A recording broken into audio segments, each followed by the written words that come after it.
Today I'm going to discuss how the UK government can reduce inequality by implementing certain strategies. As we see in terms of income distribution, there was a huge rise in inequality in the UK in the 70s to 80s, and then it started to gradually decrease. And in the north, we still have areas where the life expectancy is much lower, so we have huge inequalities in health, and therefore, how is the government implementing strategies to, improve income equality and also health equality? One of the ways that government tries to reduce inequality is through tax. So I'm going to look at income tax. Income tax means that the basic rule is that if the wealthier you are, the more tax that you have to pay. So in the UK, if you earn over 50,000, then the rule is that you pay, roughly 40% tax. But if you earn somewhere between 12 to 50, then you'll pay about 20% tax. And anything below 12.5 is your free allowance, so you pay no tax on that. And the reason to do this is to redistribute wealth. When I mean redistribute, I don't mean the fact is that people who are poorer just get that money put into their pockets. But what I mean by that is that they will be redistributed, and the fact is a lot of that income tax will be used to pay for things such as benefits. So it'll be used to pay for unemployment benefit, housing benefit, and therefore the people that are the poorest will benefit from that because they will have access to them. It will also pay for key services and infrastructure.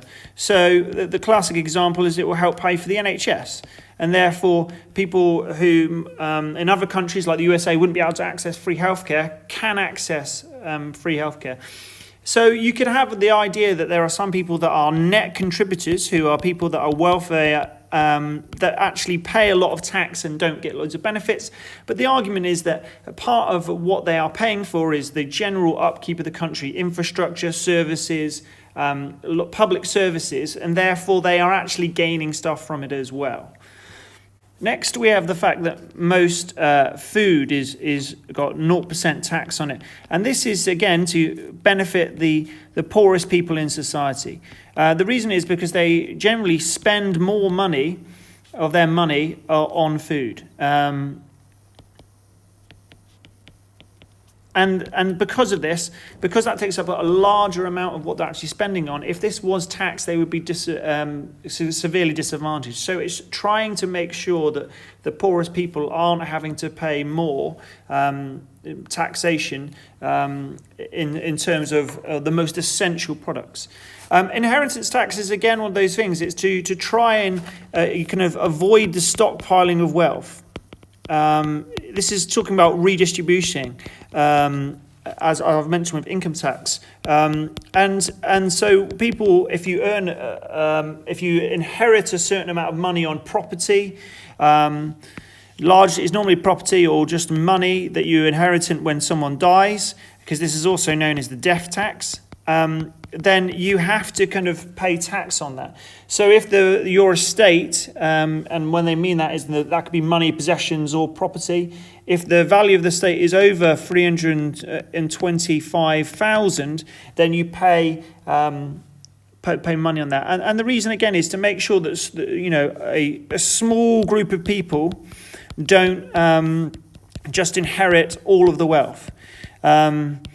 So these are some of the ways that taxation try to redistribute money, but also make sure that the poorest aren't severely disadvantaged. Another way governments try to reduce inequality is through subsidies, and subsidies are normally targeted at the most vulnerable groups in society. So this can be the elderly, can be the poor, but this can also be people that are unemployed. And as you can see, we've got free school meals, assistance with uni fees. This is so people that are often poor can not have to spend all their money or the little limited amount of money they have on certain categories. That means they can use that money to pay for other essential items like rent. Assistance with uni fees is a really good one in terms of to try and get social progression. So people from the poorest backgrounds still have kind of equal access to education, to the highest levels of education, and so can therefore maybe move into those jobs and professions which they might not have access to if they didn't have the opportunity to go to university. As I said before, these free bus passes, and you also get kind of fuel allowances for people that are pensioners.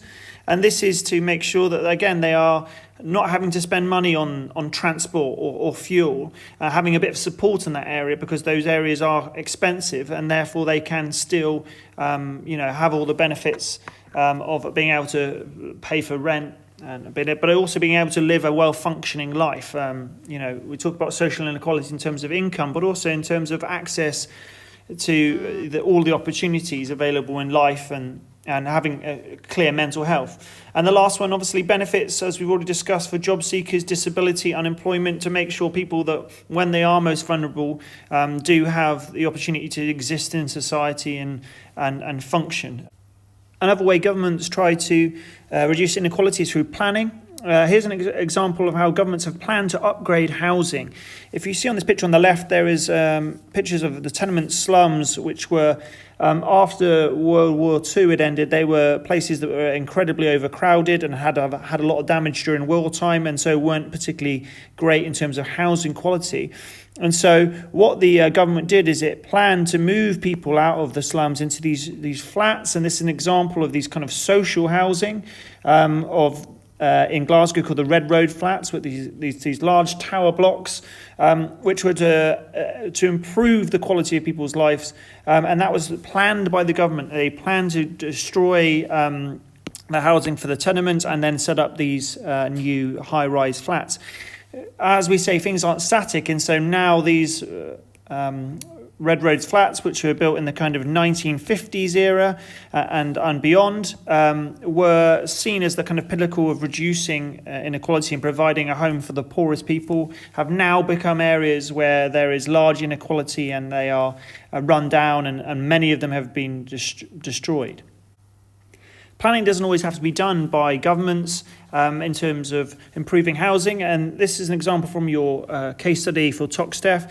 There's a place called Granby Street, which you can see here. It used to be an area where the housing was abandoned and in dereliction, but a group that was a private group of architects, which was called Assemble, kind of got together with the local community, and they have decided to upgrade this using kind of sponsorship. This was a project that has obviously led to great success, as you can see, where this whole this area of a couple of streets is on a very, very localized scale, has had upgrading to the housing and a community which has started to flourish again. This was planned by this private group, who actually submitted this and won the Turner Prize, which is an art prize, but they won this for this kind of regeneration of the local community. The last thing to look at is how governments use laws and education programs to reduce social inequality. Minimum wage is a law that has been set by the UK government, where depending on your age, you will get paid a minimum wage. This is to protect the poorest workers from being kind of exploited for their labour, and that means that they can have enough money to pay for basic standards of living, so be able to afford food items and rent and housing, and therefore that aims to stop the poorest people being forced to take whatever jobs that they could for really low wages. Other examples of laws that have been implemented include this thing called the Equality Act, and that is an example of just one of the laws that tries to reduce discrimination.